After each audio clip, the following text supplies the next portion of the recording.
Like I said, we're at the last session already. Time to do the last 3 rules Ignatius has for his discernment of spirits.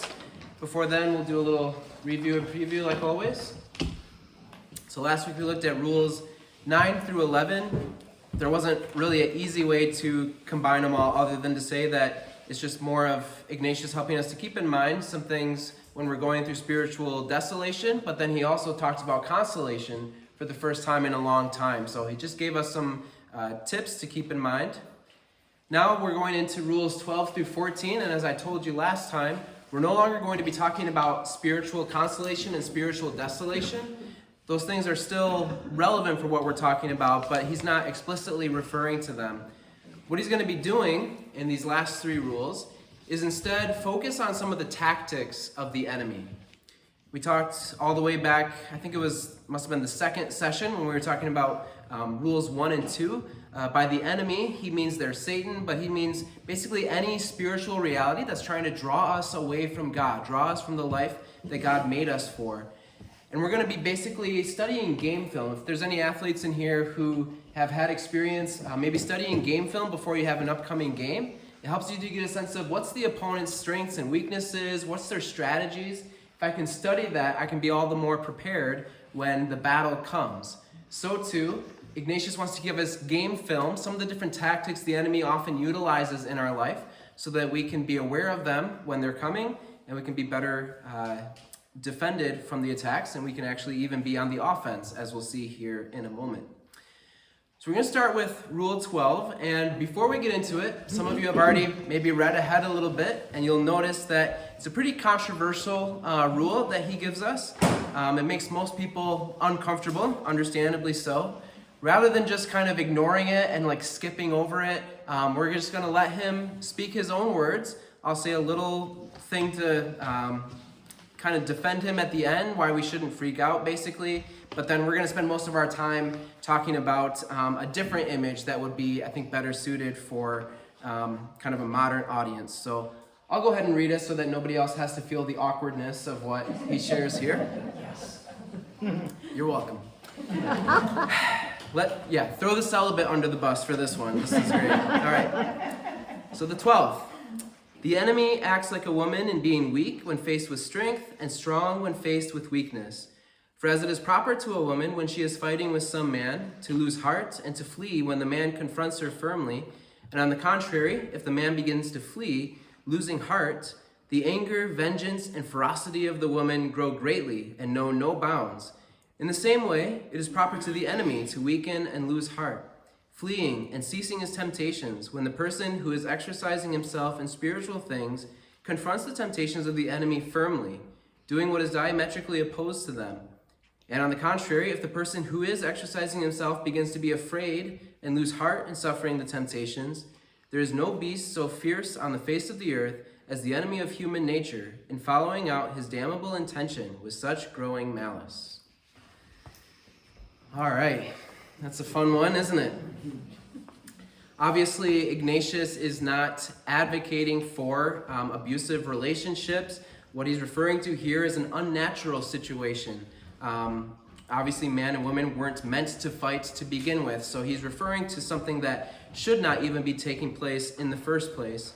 But rather than try to support him and try to justify what he's trying to say here, what we're going to do is take the main message he's trying to give us and use a different analogy that all of us would be a lot more comfortable with. So the main message he's trying to tell us here is that the enemy is weak when he's faced with strength, especially if that strength is presented early on.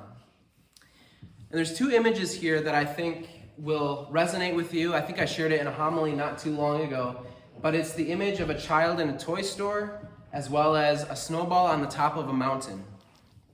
So if we were to modify this analogy that Ignatius gives us, we could talk about how if you have a child in the toy aisle and he says, "Mom, Dad, Grandma, Grandpa, can I have this toy?"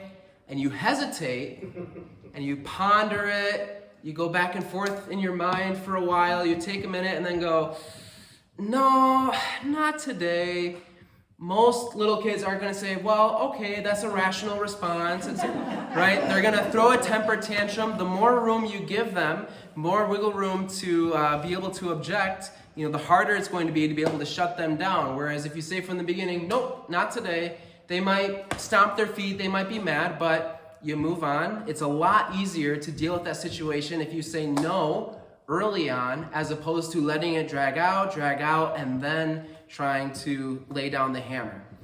So too, Ignatius is saying, when the temptations of the enemy come to us, it's going to be a lot easier to resist him. It's going to be a lot easier to say no if we do it early on, rather than allowing more and more and more room and then trying to cut him off at the end.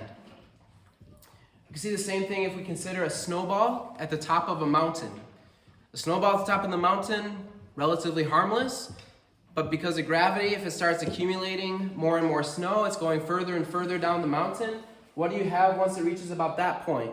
Avalanche. You have an avalanche, right? You have a lot better odds stopping a snowball at the top of the mountain than trying to stop an avalanche halfway down. So too, again, when you notice the temptations of the enemy, it's easier if you can show strength at the beginning, because then he will grow weak. The more room you give him, the more you kind of leave that door cracked open for him, the more difficult it's going to be to then shut it on him. So let me give you a couple of examples how this might apply to the spiritual life. I shared before, I think it was this last year, the year before, my Lenten resolution was to read more scripture before bed as opposed to going on my phone. But there I am, it's like 9:50. I was going to do it for the last 10 minutes. Nothing in me wants to reach for the Bible. Everything in me wants to reach for the phone. Now, which of Ignatius's rules will tell me, stick with your resolution, pick up the Bible? Which one of the rules? Do you remember? I said it was one of the most important ones to remember. 5. Rule 5, right? Stay alive with Rule 5. Stick with your resolution. So Rule 5 tells me, nope, stick with the original plan, go to the Bible. Rule 12 is going to tell me, and the longer you wrestle with it, the more you debate whether or not you're going to do it, the harder it's going to be to pick up that Bible. So right away, as soon as you notice there's that resistance, say, nope, I'm going to go for the Bible rather than the phone, because if the more you drag it out, the harder it's going to be to follow through on your good intentions. This comes up a lot, as I've shared in previous talks as well, with those who experience temptations of lust, which all of us to one degree or another face those temptations. But it's easier if we can dismiss them as soon as they start to come to mind, rather than if we allow those thoughts to gather more and more room in our minds. It's going to be all the more difficult to then try to push them away. I once heard somebody say that you can't prevent a bird from flying over you, but you can prevent whether or not they build a nest in your hair. Okay? Or you can't prevent somebody from knocking on the door, but you can prevent them from coming in. You can refuse entry. So too with the different thoughts that come to us, we can't help the thoughts that just happen to cross our minds, but we are responsible for whether or not we allow ourselves to dwell on them. So Ignatius is saying, with any of those temptations, the longer you kind of give it wiggle room, the harder it's going to be to eventually say no. We also see this in the example of Adam and Eve versus the example of Jesus when he was tempted in the desert. If you go back through and read about Adam and Eve in the garden and the temptation of the evil one, what you see is that Eve listens to the serpent's temptation. At first she tries to fight it, but then it says this line. It says, she looked at the food, saw that it was good for food and pleasing to the eyes, then she ate it. So you can tell there, Eve hesitated. She pondered what it is the serpent had said to her. She's there looking at that fruit and going, is it really going to be that bad if I disobey God? Doesn't seem like that big a deal. It looks really tasty. I'm going to go for it. The longer she let that door stay open, the harder it was to say no. Whereas when you read the account of Jesus being tempted in the desert, you see that he is firm and immediate in saying no to the evil one. He doesn't ponder it. He doesn't see how long he can leave it open for. Just right away, firm and immediate no. These examples show us just how important it is to resist the tactics of the enemy as early on as possible. One other thing to say here, last slide, when I summarized it, I said the enemy is weak when he is faced with strength. especially if that strength is presented early on. For some of us, it can be strange to think about the enemy as being weak, because we talked about in either the first or second session the way in which he does, to a certain extent, have more knowledge and more power than we do. So how does this work in terms of the weakness or the strength of the evil one? I made this handy-dandy diagram for us in hopes that that will help. So you have God, who is infinitely more powerful and wise than the enemy, because if we think about enemy as Lucifer, the fallen angel, an angel is a creature of God. And so anything that God creates is infinitely less powerful and knowledgeable than God. So at the end of the day, the enemy, as strong as his temptations can be in our life, as powerless as we sometimes feel in the face of temptation, is at the end of the day infinitely less than God. So we are less than him without God, but with God dwelling in me, with me trying to cooperate with God's grace, I can then be stronger than the enemy. In 1 John 4, it says, "Greater is the one living in me than he who is in the world." I think this is helpful to keep in mind. I think with some people, when they think about the enemy, they almost think about it as like a Marvel or DC comic movie where it's like there's God and the enemy, and they're kind of duking it out, and I hope that God wins in the end, but right now it seems to be an even battle. It's not an even battle. Jesus triumphed over the grave on Easter Sunday. He's victorious for all eternity. He is infinitely more powerful than the enemy. So when we have God dwelling in us, when we're cooperating with his graces, we are more powerful than him. We can resist and overcome the strength of his temptations with the strength that comes from God. But without God, if I'm trying to just do it all on my own, if I'm white-knuckling it, being self-reliant, well then yeah, he's going to be able to overpower me, which is why we need to constantly be mindful of our need for God's grace, in which case we will come out stronger. So again, the summary for Rule 12, if we set his controversial image aside and instead take the message he's trying to get to us, is to say that the enemy is weak when he is faced with strength, especially if that strength is presented early on. Any questions on Rule 12? Good. Okay. All right. Rule number 13. Who can read that for us? There's a slight typo, but we'll be all right. The 13th, likewise, he conducts himself as a false lover in wishing to remain secret and not be revealed. For a dissolute man who, speaking with evil intention, makes dishonorable advances to a daughter of a good father or to a wife of a good husband, wishes his words and persuasions to be secret, and the contrary displeases him very much. When the daughter reveals to her father or the wife to her husband his false words and depraved intention, because he easily perceives that he will not be able to succeed with the undertaking begun. In the same way, when the enemy of human nature brings his vials and persuasions to the just soul, he wishes and desires that they be received and kept in secret. But when one reveals them to one's good confessor or to another spiritual person who knows his deceits and malicious designs, it weighs on him very much, because he perceives that he will not be able to succeed with the malicious undertaking he has begun, since his manifest deceits have been revealed. Thank you. As I mentioned last week, Ignatius is writing in a different language and in a different time, so sometimes it can sound a little jumbled up to us, but that's why we're here, to unpack what he's trying to say. But just take a moment on your own and read through it again and try to see what he's trying to get at here.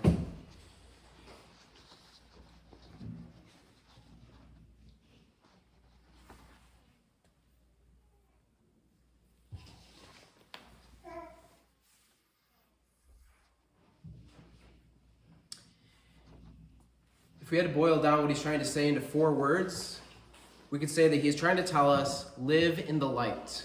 Okay, live in the light.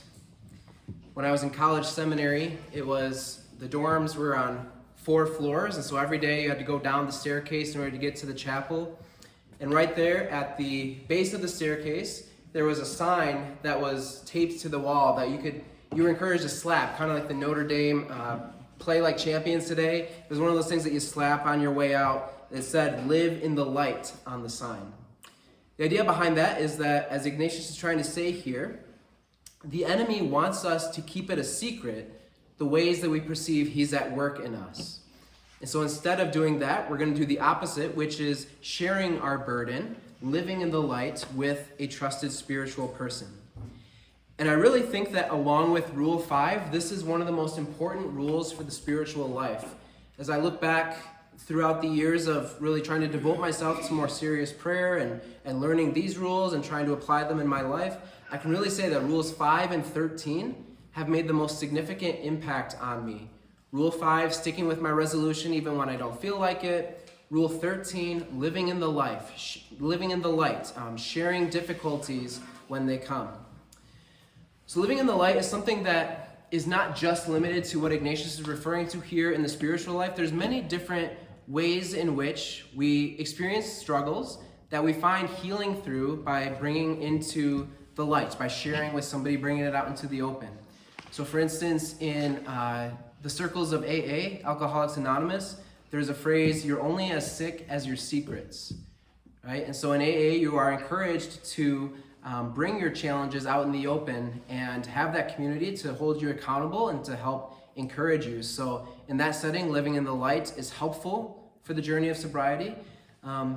Those who have experienced various traumas or mental health struggles, they can attest to the great blessing it can be to bring it to a good, solid counselor, hopefully somebody with a Catholic or at least Christian background, because there are some counselors out there that unfortunately do more harm than good. But if you can have a good counselor who has a good understanding of the human person, you can find it to be very healing to share this thing that happened years ago that you've never told anybody about and see the kind of healing that can begin to occur. I also see this all the time as a priest when it comes to confession and people sharing things that they have done, sins from perhaps years ago that they've been so ashamed of and so they've kept in the dark for so long. They finally bring it into the light in confession, they're absolved of their sins, and you just see, like visibly basically, the weight being lifted off of them. Those are the kinds of ways that we live in the light and therefore receive God's grace, his healing. So what Ignatius is referring to in this particular example is when you become aware of the different kind of spiritual weights that are on you, when you're in that place of desolation perhaps, to bring that struggle to, he uses the example of a confessor or another spiritual person who knows his deceits and malicious designs. So this is a tricky one because in a lot of ways, bringing our struggles to just a good friend can be helpful for us. But there are also ways in which if the person is not maybe like a licensed counselor or doesn't really have a background here, they might have good intentions, but they could potentially end up doing more harm than good. They could end up giving maybe the wrong advice or just be misinformed in what they're saying here. So that's why Ignatius is saying, don't just share it with, John Smith who's bagging your groceries at Meijer, or whatever. I mean, try to find somebody that's familiar with the spiritual life to be able to share this with, who can help you kind of navigate your way through the challenges. Obviously, sharing it with a close friend is better than nothing, but he's trying to encourage, try to find somebody who might be familiar with the kinds of things we're talking about in these classes to have the most amount of help. One example from I experience this so often personally. I can think of multiple examples where it usually happens when I'm in the car. In the car, I just have a lot more time to reflect, and I'm often driving to Saginaw and back. That's about 2 hours one way, and so I have a lot of time to reflect in the car, and that's when I start to become aware, right? Be aware, understand, take action. Be aware of some of the things that are weighing on me, some of the discouragements, and I've frequently called a priest friend just to say, hey, I'm noticing this weight on me. I need to just talk this through for a minute. And oftentimes just putting it into words, just vocalizing it and sharing it with another person, just that alone helps kind of lift the weight of desolation. I don't necessarily need their advice and their insights. Just putting it into the light is enough to kind of help bring healing. Although sometimes they do have some good advice to share. They might point out, it sounds like you're in desolation, or they can help me see things from a different angle. But I've just found that to be so helpful. I also belong to a priest fraternity group. So every month, a group of us, 5 priests, get together and we share what were some of the blessings of the past month, what were some of the struggles in the past month. And we really try to be as honest and vulnerable as possible because we found that can be so healing and helpful for us. And then I also have a spiritual director I meet with every 6 weeks where I, again, am being held accountable, talking to a trusted priest about particularly the struggles, but also some of the graces that come up in my spiritual life, just again, to have another avenue to bring things into the light. So this might be something where you want to bring that to the Lord and ask for that grace. If you don't have someone or something like that in your life now, maybe see if praying about it will open up some doors to perhaps develop a friendship or to help you to reach out perhaps to a counselor or to a priest to share some of the struggles or some of the burdens that might be weighing on you. And I want to give an example. I love this example. It's so beautiful from the life of Saint Therese to show even the saints go through this. I've talked over and over again about how even the saints go through spiritual desolation, so it's not necessarily a sign that you're doing something wrong. You're going to love, I think, this example of Saint Therese showing us what it looks like to live out Rule 13. So Saint Therese, just a quick bio for those of you who have been living under a rock and don't know. Sorry, she's just one of the most well-known modern-day saints. We have her relic in the sanctuary at OLH Church. So, but I recognize that there's some people who might not be familiar with her, so I shouldn't have been so harsh. But she passed away in the early 20th century. I believe she was in her mid-20s, so relatively young saint when she died. And she just has this beautiful spirituality that's referred to as the little way. So she was kind of influential with Mother Teresa in the idea of doing small things with great love. That was a big part of Teresa's spirituality, and just seeing herself as a child of God. That was something that she had to take to heart for herself, trusting in the merciful love of our Father. She had to trust that all the more, and then through her, that message spread. But she had a very significant experience the night before she made her final vows to become a sister. So the process basically of being a fully professed sister, you go through various stages. This is almost like the night before her wedding day, which she actually refers to her final vows as her wedding day. This is the moment where I say, for the rest of my life, I'm committing myself to this Carmelite community. But we're going to hear that she's going to experience a difficulty on that night. So her whole childhood, her whole upbringing, she had no doubt in her mind God was calling her to be a Carmelite until the night before it was time to profess her vows. Is somebody able to read this for us, or is it a little bit too small of print? If you can, go for it out loud. Right from the top. Right. Sure, yep. The beautiful day of my wedding, final vows, finally arrived. It was without a single cloud. However, the preceding evening, a storm arose in my soul, the like of which I'd never seen before. Not a single doubt concerning my vocation had ever entered my mind until then.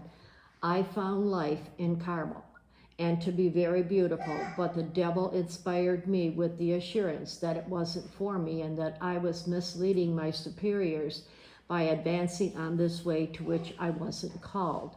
The darkness was so great that I could understand one thing only. I didn't have a vocation. Ah, how can I possibly describe the anguish in my soul? Thank you. So notice the key words. The darkness was so great. Ah, the anguish in my soul. Is Therese in spiritual consolation or desolation right now?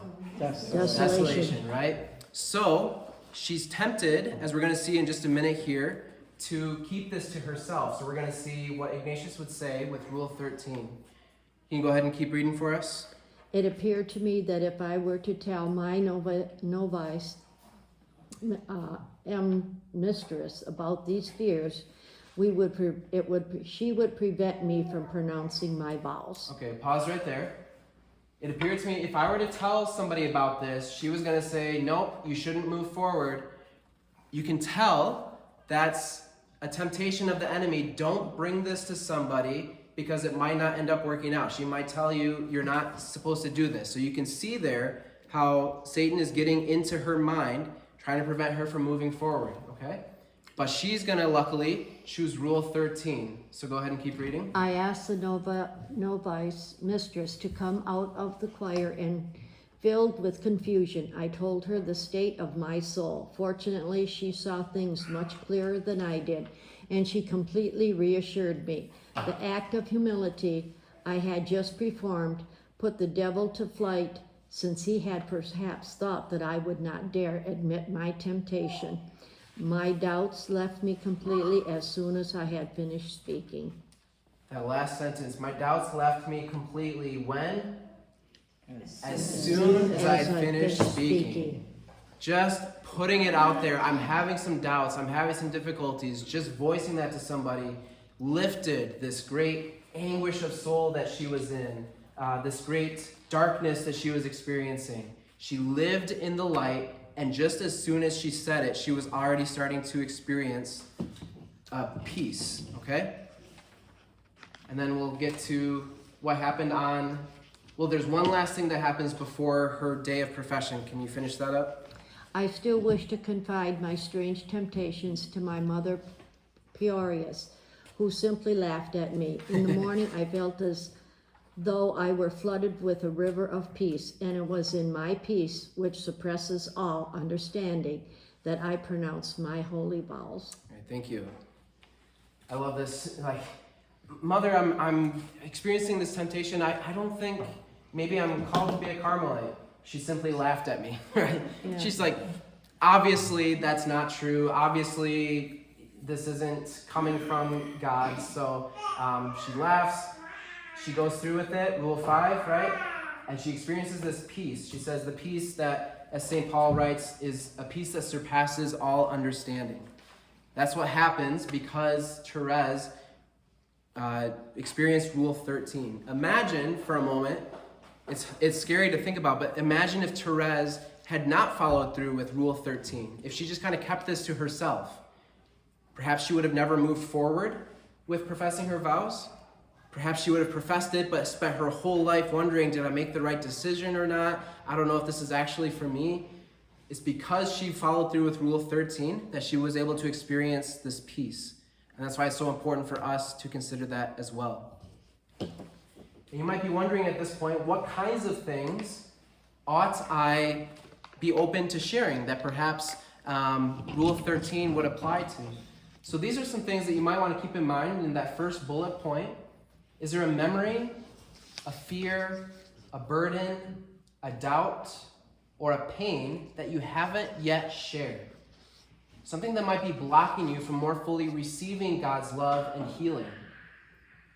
God's love and healing is being poured out into you, but if you've got something, as we talked about earlier with the why is it that I sometimes experience spiritual dryness, the lines of communication could be blocked because there's something on my end I've not yet given over to the Lord. So is there a memory, fear, burden, doubt, or pain I haven't shared with anybody before that perhaps the Holy Spirit right now is inspiring me to bring to a licensed counselor, to bring to the confessional, to bring to a trusted spiritual person?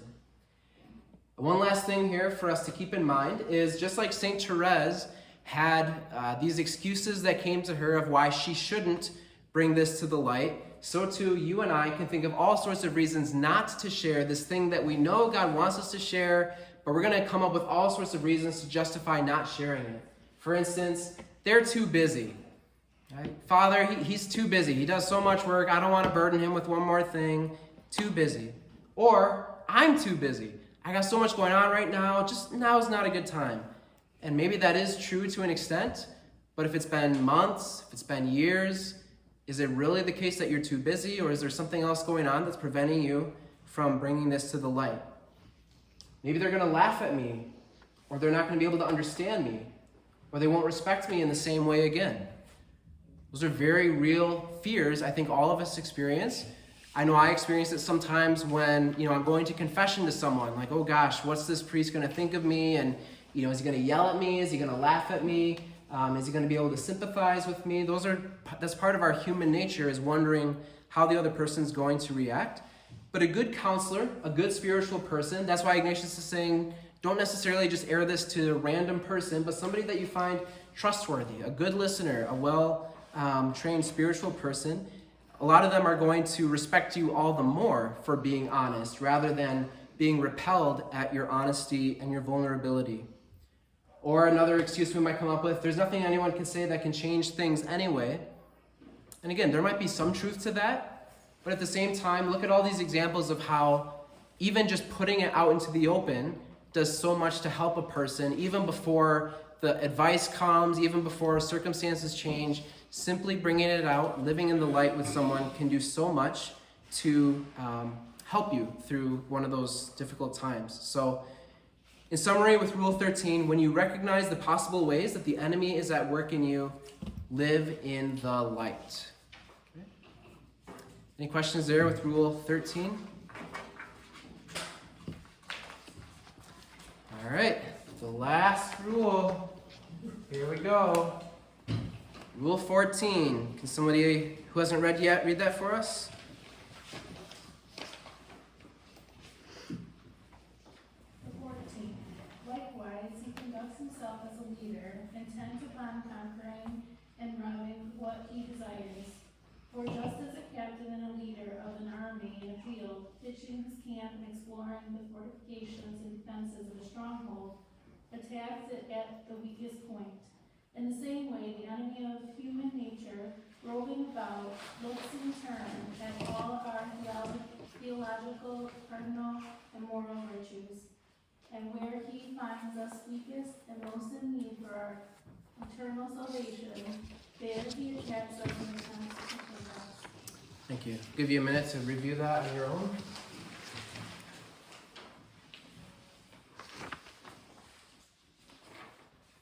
Don't die on me now. I had a sweet picture of a castle. You thought you did.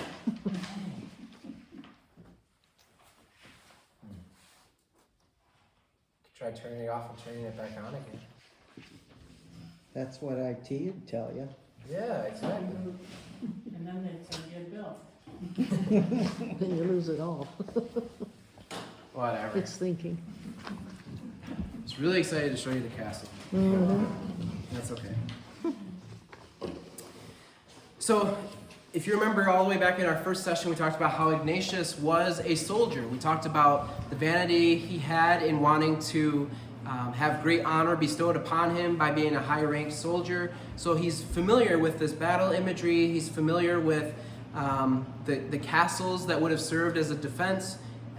We talked about how even the life-changing surgery he ended up going through was because he took a cannonball through the legs as he was trying to defend a certain castle. So you can tell that this imagery comes from his own personal experience. And the main message that he's trying to leave us with is that if we can honestly admit our weakest point, we can work at strengthening ourselves to better withstand the attacks from the enemy. All that is contained in there. He's basically saying, first, what is my weakest point? Now I'm going to work at strengthening it so I can better withstand the attacks of the enemy. And the thing is that all of us, our whole life long, we always have some sort of weakest point. Whatever that weakest point may be might change over time. Maybe our biggest weakness is not the same now as it was years ago, or that will be 5 years from now. But at this point, all of us have something that we might consider this is our weakest point. If you're thinking about, again, if you're like a castle, there's like a place where the mortar is starting to fall out and the enemy can pierce right through there. And so these might be some questions to get us to reflect on. Because again, there's no shame that we all experience this, but this could just call to mind a particular difficulty we might have. Some questions you might ask yourself is there a situation that frequently discourages me or strips me of my spiritual energy?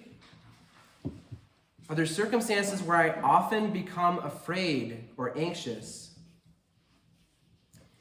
Is there something that causes me to doubt God's love for me? Are there near occasions of sin I keep close by? And is there any repeating patterns of these experiences in my life? Okay. So again, something that discourages me or strips me of my spiritual energy, circumstances where I become afraid or anxious, where I doubt God's love for me, near occasions of sin I keep close by, and any kind of repeating patterns of those experiences. This is like going to the doctor and telling him, I'm really struggling with this particular symptom. It keeps coming up. I'm ashamed, I'm embarrassed to talk about it, but I'm going to bring it to you so that I can hopefully find healing, so that I can hopefully find new strength. That's how rules 13 and 14 might be combined. If I honestly acknowledge it in myself, I honestly acknowledge it to a trusted spiritual person, now I can try to find ways to strengthen that area so that the enemy can't come in there and overtake me. So I'll give two examples here. One's from my own life, one is a hypothetical person. So I know for me, just like many other folks, I can sometimes be tempted towards a mindset of despair. I can be tempted to think that the worst case scenario is just bound to happen. And so I can be just kind of going about my day, and then maybe something discouraging happens around the parish or the school. And all of a sudden I find myself snowballing into, gosh, one day the school is going to close, the parish is going to close, I'm going to be a terrible priest, they're all going to drive me out of town. I mean, it's like the worst possible scenario just seems so realistic in my mind, and I can't get rid of that feeling of the despair, and the enemy knows that. So whenever something goes wrong, or whenever I face some sort of obstacle, those are the kinds of lies he's going to feed me, that kind of worst case catastrophizing.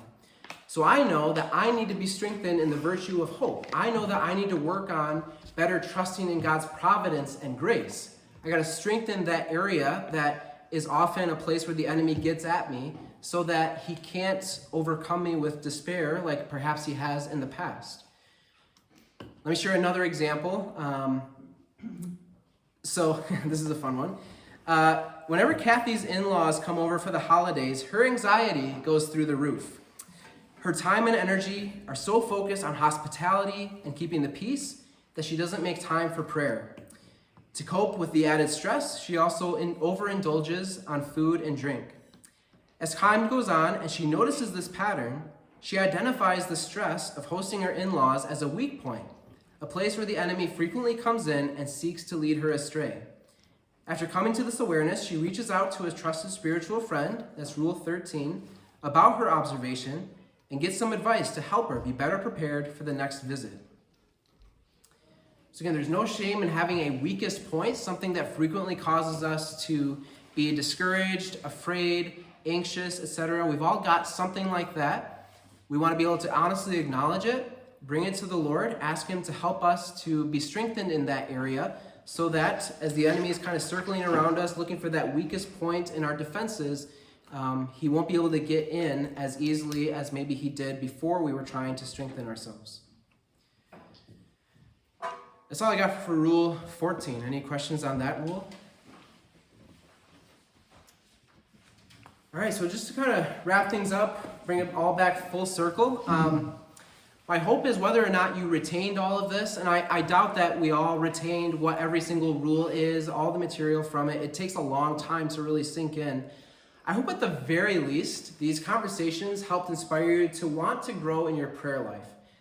I hope it left you feeling like there's always something more possible in my relationship with the Lord, that prayer can be so much more than just reciting memorized prayers, but that there's various ways that the Lord seeks to draw us into deeper relationship. I did put some books on your notes sheet that I recommend if you want to do further reading on this.